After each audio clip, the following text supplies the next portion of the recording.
Assalamualaikum warahmatullahi wabarakatuh. Kenalkan saya Nur Akmal, SPSI MA, salah satu dosen di Fakultas Psikologi Universitas Negeri Makassar. Sebagai dosen tentunya telah melaksanakan Tridharma Perguruan Tinggi, yaitu pengajaran, penelitian, dan pengabdian. Pada video kali ini saya akan menunjukkan kinerja saya di bidang pengajaran. Bismillahirrahmanirrahim. Assalamualaikum warahmatullahi wabarakatuh. Gimana kabarnya? Sehat? Alhamdulillah. Jadi kita ketemu lagi di mata kuliah Psikometrik Dasar. Ini adalah mata kuliah wajib prasyarat dari Statistika Dasar dan Statistika Lanjut. Oke, sebelum itu ada baiknya kita berdoa menurut keyakinan masing-masing. Silahkan.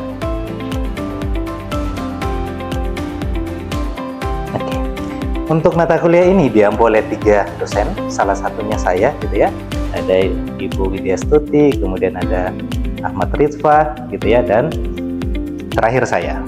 Oke. Untuk pembelajarannya sendiri ini ada beberapa hal yang perlu kita perhatikan. Untuk luring itu kita maksimalkan 70%. Oke. Nah, kalau daringnya itu kita maksimalkan 25-30% tergantung situasi dan kondisi. Nah, tentunya untuk mata kuliah ini dilengkapi oleh e-learning gitu ya. Kalian bisa akses SubOke. Di situ sudah ada materi, sudah ada tutorial gitu ya. Jadi kalian bisa akses kapan saja.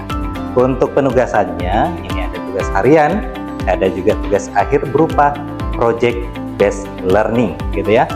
Nah, inilah yang akan menentukan bagaimana penilaian di akhir sesi mata kuliah ini. Untuk SKS-nya ada 3 SKS ya, jadi lumayan padat gitu. Kemudian untuk pertemuannya 16 kali. Oke. Adapun kontrak perkuliahan dalam mata kuliah ini, yang pertama untuk absensinya toleransinya hanya 20%. Lebih dari itu tidak ada pemakluman gitu ya. Kemudian untuk keterlambatannya maksimal 15 menit. Jadi bagaimana kalau lewat dari itu? Tidak ada juga toleransi. Bisa dipahami sampai di sini? Oke. Nah, untuk UAS, ujian akhir semesternya kita menargetkan bobot 30%, kemudian untuk UTS-nya. Nah, pengganti UTS-nya itu dalam bentuk tugas akhir tadi, project based learning, bobotnya 30%, gitu ya. Untuk tugas harian itu 20%. Dan nanti pada saat proses pembelajaran dimulai, kita bisa saja mengawali dengan kuis. Itu bobotnya kurang lebih 20%. Ada pertanyaan sampai di sini? Jelas? Oke, baik. Nah, adapun deskripsi mata kuliah ini, mahasiswa belajar dasar-dasar pengukuran dalam psikologi sehingga dapat mengantar mahasiswa untuk mengembangkan alat ukur secara mandiri. Oke, jadi ini adalah bekal kalau kalian mengambil skripsi gitu ya, tugas akhir. Jadi melalui mengenali mata kuliah ini kalian sudah dapat dasar-dasar pengukuran itu kayak gimana nih. Memastikan apakah alat ukur kita ini bisa berfungsi secara optimal atau tidak gitu. Nanti dampaknya ke hipotesis itu sendiri. Oke. Nah, terus untuk CPL Prodi, capaian pembelajaran Prodi diharapkan mampu melakukan analisis terhadap fenomena atau permasalahan psikologi dengan menggunakan konsep dasar teori psikologi pada individu, kelompok, organisasi, dan komunitas sesuai dengan kode etik psikologi. Nah, selain daripada CPL, itu ada CPMK, capaian pembelajaran mata kuliah. Dari sini, nanti diharapkan mahasiswa dapat menunjukkan sikap bertanggung jawab dalam pengembangan instrumen secara mandiri. Jadi kalian akan diminta nantinya bagaimana merancang suatu alat ukur secara mandiri. Kemudian mampu memahami konsep dasar asesmen psikologis dalam menganalisis gejala psikologis pada individu. Kalau kalian sudah mengambil mata kuliah diagnostik, tentunya ini sangat berkaitan gitu ya. Gimana peran tes, suatu tes itu bisa menjalankan fungsi diagnostik. Kemudian mampu mendokumentasikan, menyimpan, mengamankan, dan menemukan kembali data untuk menjamin kesahihan dan mencegah plagiasi. Ini dasar-dasar dari penelitian ya, bagaimana mendokumentasikan sesuatu, menyimpan, mengamankan, dan seterusnya. Tentunya ada kaitannya juga dengan etika-etika. Kemudian, mampu menilai instrumen pengukuran psikologi berlandaskan pada kaidah teori klasik dan modern. Banyak nih yang bertanya, mahasiswa akhir gitu ya, Kak, boleh nggak saya melakukan uji validitas kalau ini adaptasi? Nah, itu ada beberapa hal yang perlu kita perhatikan. Misalnya, apakah ada bias budaya di dalamnya, dan seterusnya.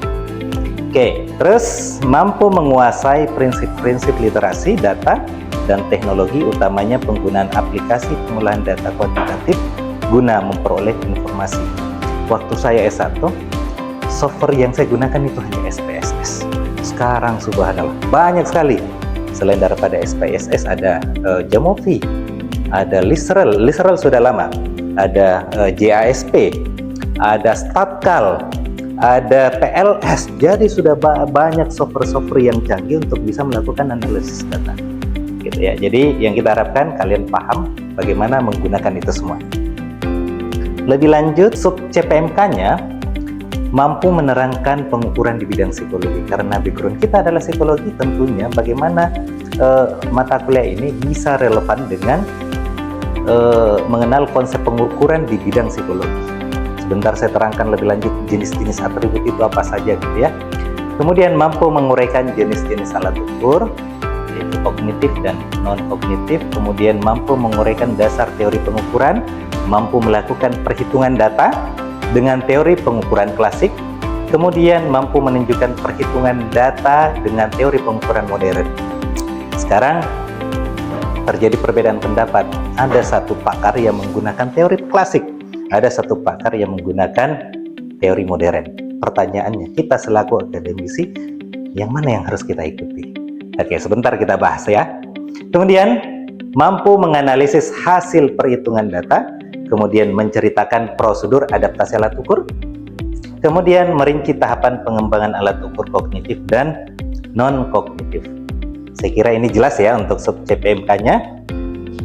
Untuk bahan kajiannya ada beberapa, inilah yang akan kita diskusikan di kelas kurang lebih 16 pertemuan gitu ya, mulai dari dasar-dasar pengukuran psikologis, statistik pengukuran psikologi, jenis alat ukur kognitif dan non-kognitif, kemudian ada teori pengukuran klasik dan pengantar teori pengukuran modern, analisis item untuk kognitif, tes kognitif dan non-kognitif.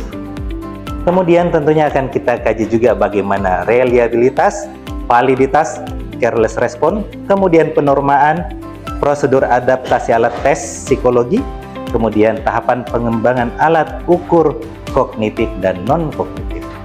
Nah, untuk rubriknya bisa dilihat sendiri ya. Jadi ada beberapa indikator penilaian. Yang pertama, ketepatan menjawab soal. Seberapa mampu kalian menjawab soal dengan benar. Oke, poin maksimalnya di sini adalah 10 gitu ya. Kemudian ada ketepatan waktu untuk mengumpulkan tugas. Itu poinnya juga 10. Jumlah subjek yang dikumpulkan. Nah, nantinya kan ada project based learning ya. Kalian diminta untuk turun lapangan mencari responden. Nah, dan nanti kita lihat kira-kira dalam studi itu kalian mampu mengumpulkan berapa responden. Gitu. Jumlah sumber pustaka, bukti praktikum, dan hasil plagiasi. Inilah indikator-indikator yang kita gunakan untuk memberikan penilaian selama 1 semester ini. Oke, banyak yang bertanya, Kak, kenapa bisa nilaiku rendah? Sekarang kita cek ini. Oke, mulai dari ketepatan dan seterusnya. Terus, yang tidak kalah penting, ini juga yang harus kita pahami. Persentase penguasaan materi kita gimana?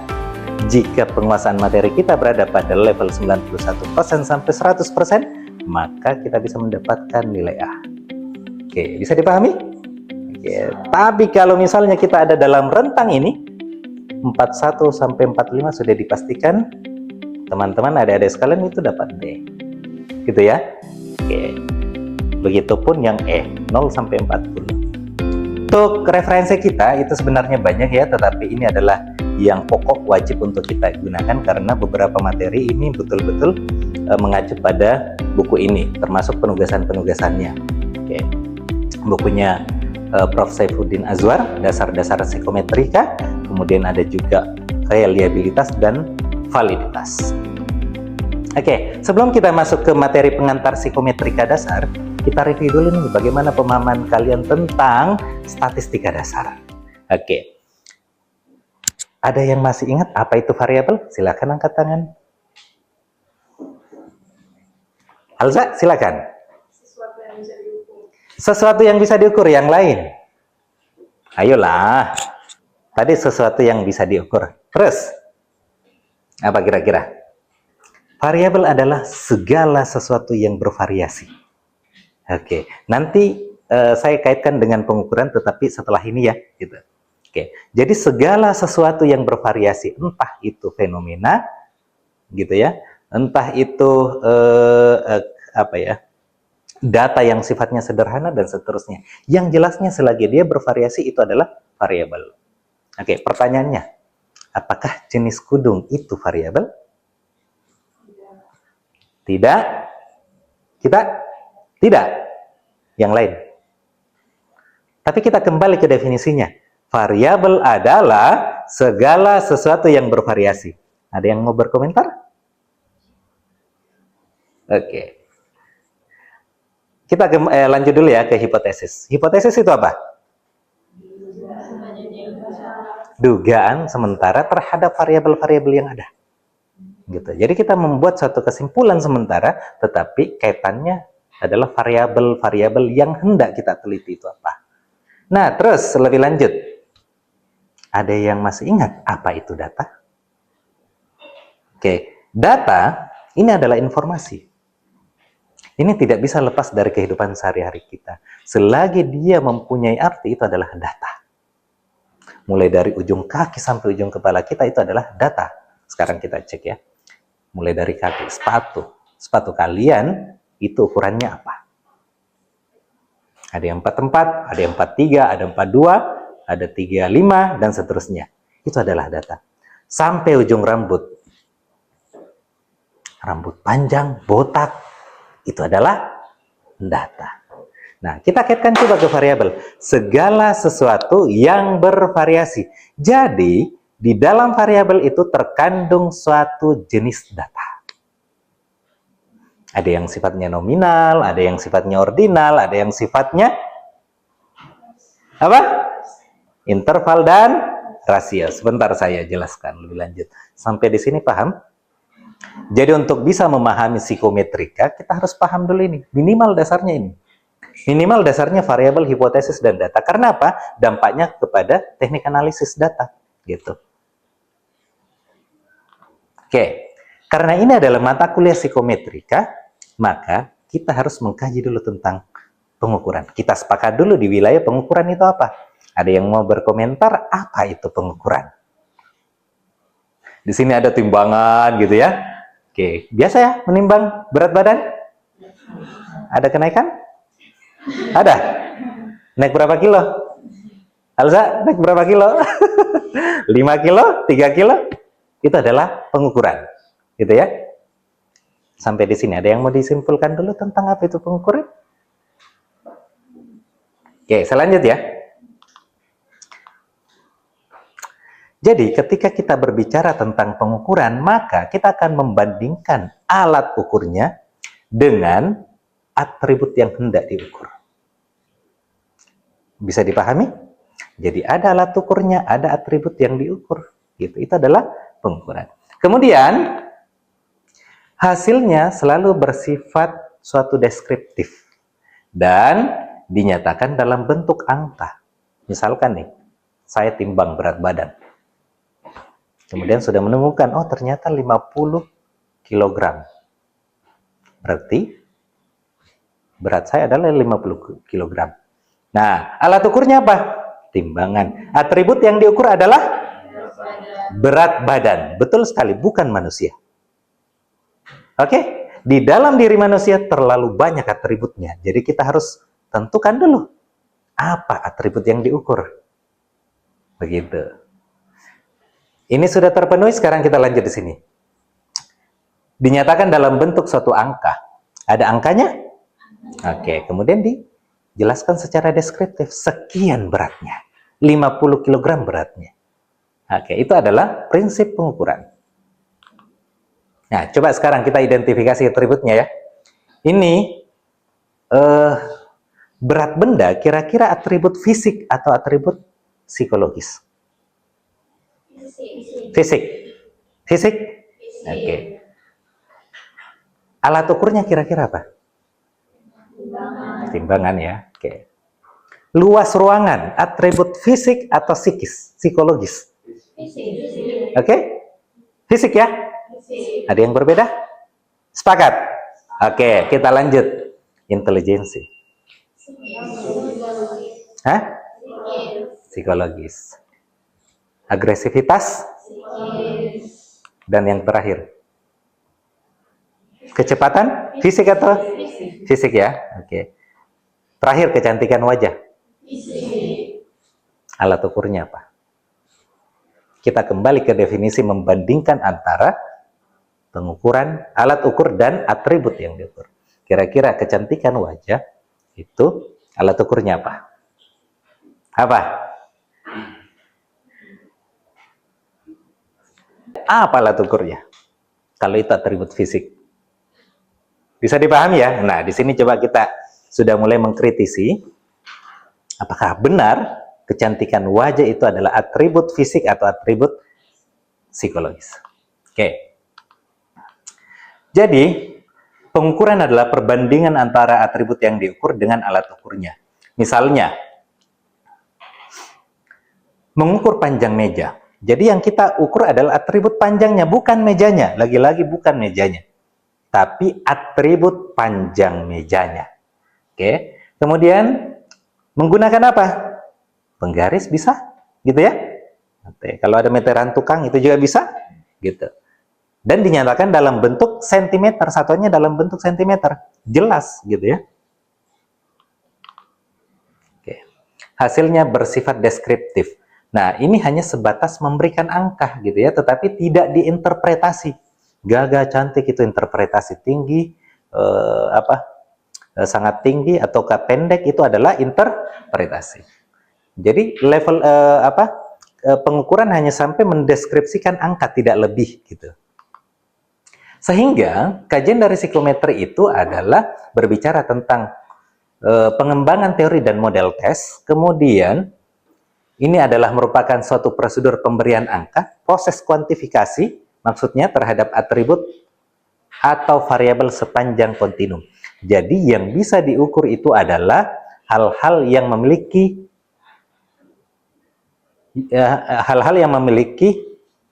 kontinu, hal-hal yang bersifat kontinum, gitu. Selain daripada itu tidak bisa diukur. Jadi pengukuran hanya berfungsi pada level kontinum saja, tidak yang lain. Yang lainnya apa? Ada juga variabel yang sifatnya kategorik. Gitu. Nah, masih ingat apa itu variabel kategorik? Yang di dalamnya ada jenis data nominal dan ordinal. Oke. Sebentar saya bahas ya, nominal, ordinal, interval, dan rasio. Dan yang terakhir, pengembangan dasar-dasar evaluasi terhadap kualitas tes. Jadi kajian dari psikometri ini bisa mengembangkan, bisa merancang sendiri, bisa juga mengadaptasi suatu alat tes. Kalau kalian tertarik untuk mengambil riset tentang psikometri, ayo gitu. Tertarik pada pengembangan tes, buat tesnya gitu ya. Alat tes yang sudah ada tetapi dikembangkan. Kemudian kalau memang belum ada alat yang mengukur sesuatu, kalian yang buat sendiri gitu ya. Nah, kalau ada alatnya, tinggal kalian adaptasi, itu juga bisa gitu ya. Jadi itu adalah kajian dari psikometri. Nah, tadi itu adalah pengukuran. Sekarang kita berfokus pada apa itu psikometri. Psikometrika menurut Furdan Baharaj itu merupakan ilmu tentang cara dan prosedur untuk melakukan evaluasi terhadap ciri atau karakteristik tes psikologis yang memusatkan perhatian pada jenis data skor yang dihasilkan oleh tes, kemudian reliabilitas data hasil tes, dan validitas data yang dihasilkan oleh tes. Jadi kajian daripada psikometrika itu adalah memastikan apakah fungsi tes itu valid dan reliable. Pertanyaan saya, apa itu valid dan reliable? Apa? Ayo, angkat tangan deh. Ayo, apa? Apa itu valid? Valid berbicara tentang keakuratan. Reliabilitas berbicara tentang konsistensi. Ada seorang dokter, dia melakukan diagnosa, kemudian langsung mengklaim bahwasanya Anda ini mengidap penyakit kanker. Apa kesan yang muncul dari siapa namanya? Reski. Bagaimana persepsinya terhadap kesimpulan dari dokter itu, diagnosa dokter? Tidak ada data yang dikasih lihat. Tidak ada data yang dikasih. Betul jika ini apa yang disimpulkan oleh dokter itu? Masa sih? Gitu. Nah, begitu. Jadi ketika bicara tentang validitas, maka kita akan berbicara apakah alat ukur yang digunakan dokter itu valid dalam menyimpulkan dia kanker. Oke. Kemudian, ilmu pengukuran adalah cabang dari ilmu statistika terapan yang bertujuan untuk membangun dasar teoritis dalam pengembangan tes yang lebih baik, sehingga dapat menghasilkan tes yang dapat berfungsi secara optimal, valid, dan reliable. Ini saya kira sama ya. Kemudian pengukuran adalah cara atau prosedur untuk menentukan angka bagi atribut atau variabel di sepanjang kontinum. Jadi lagi-lagi, alat ukur psikologi hanya mampu mengidentifikasi hal-hal yang bersifat kontinum. Tidak bisa kalau kategori. Gitu. Kontinum tadi sudah jelas ya. Atribut psikologis merupakan objek pengukuran dalam tes psikologi. Jadi yang diukur itu adalah atributnya, itu adalah objek pengukurannya. Nah, sekarang kita mau menyimpulkan manusia. Apakah manusia itu baik atau tidak? Apa yang kita nilai? Behavior? Behavior yang mana? Kalian suka dengan teman, itu indikator apa yang kalian lihat? Atribut apa yang kalian nilai sehingga mau menganggap ini adalah teman saya, itu adalah musuh saya? Apa kira-kira? Nah, itu adalah objek pengukuran. Sehingga agak sulit untuk menyimpulkan manusia itu seperti apa. Karena di dalam diri manusia itu ada banyak atribut gitu. Satu atribut tidak cukup mampu menyimpulkan secara keseluruhan bagaimana itu manusia. Bagaimana itu orang, gitu ya. Intelijensinya, kepribadiannya terbagi-bagi, dan seterusnya. Oke, lebih lanjut, atribut itu merupakan karakteristik yang dimiliki atau melekat pada setiap individu atau objek yang bersifat psikologis maupun fisiologis. Kemudian, melalui atribut inilah sehingga manusia itu memiliki perbedaan-perbedaan karakter, individual differences. Jadi atributnya yang berbeda. Salah satu contoh. Sama enggak? Siapa namanya? Tuti. Kita? Rianti. Oke. Sama enggak kesabarannya Tuti dengan Rianti?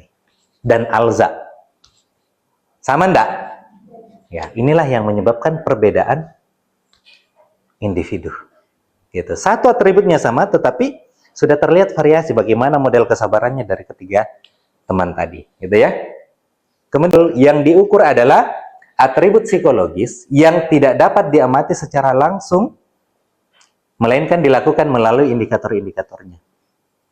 Keterbatasannya pengukuran psikologis karena tidak bisa diamati secara langsung, melainkan melalui indikator-indikatornya. Beda kalau atribut fisik. Kalau atribut fisik mau mengukur panjang langsung saja menggunakan meteran gitu ya, penggaris dan seterusnya.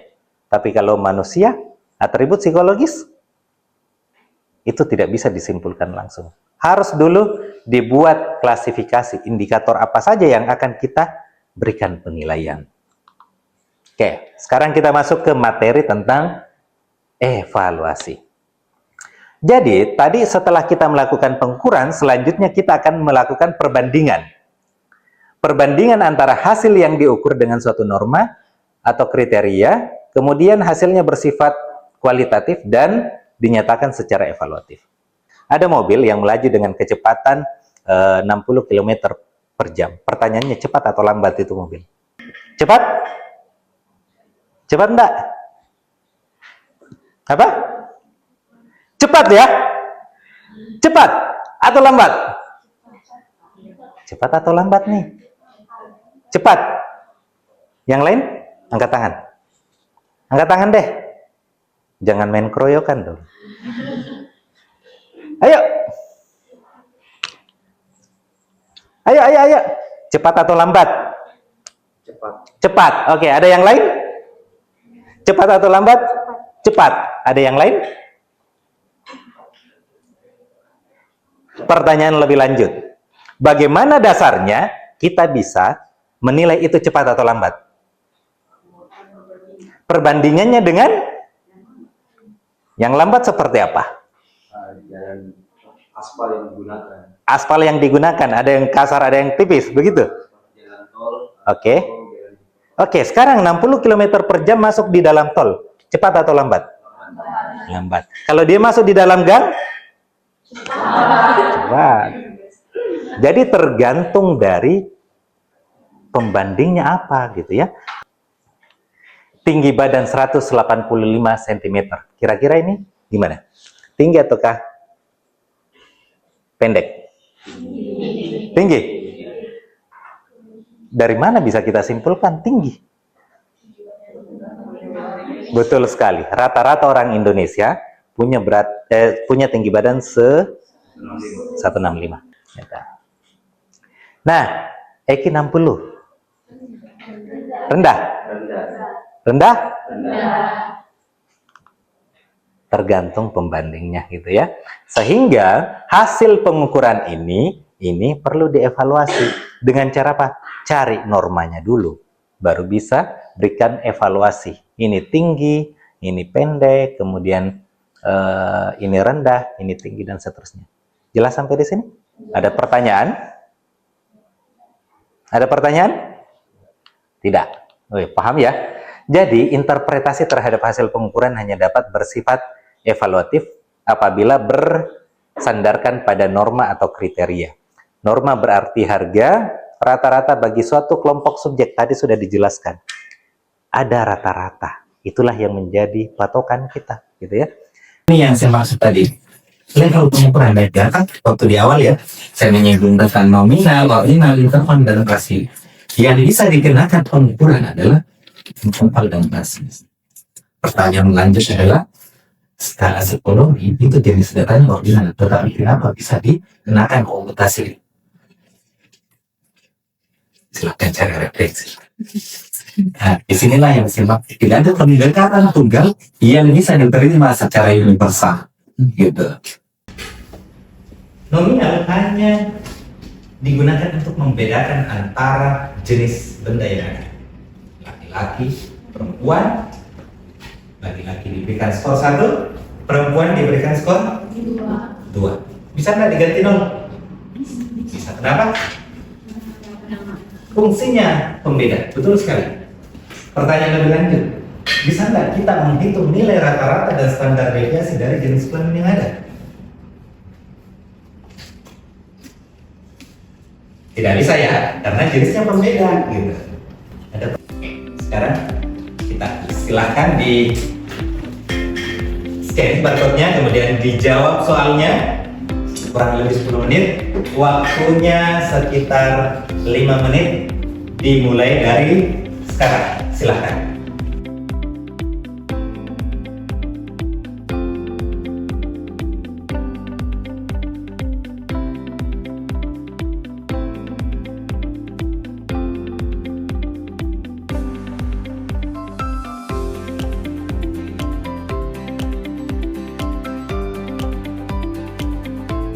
Saya closing, ada pertanyaan ini terkait dengan materi yang kita sampaikan? Tidak ada. Nah, silahkan cek sampulnya lagi. Di situ sudah diterangkan apa tugas yang harus kalian kerjakan. Kita akhiri pertemuan pada siang hari ini. Terima kasih atas waktunya. Billahi taufiq wal hidayah. Wassalamualaikum warahmatullahi wabarakatuh. Itulah tadi video pembelajaran untuk mata kuliah pengantar psikometri. Terima kasih telah ditonton. Semoga bermanfaat. Wassalamualaikum warahmatullahi wabarakatuh.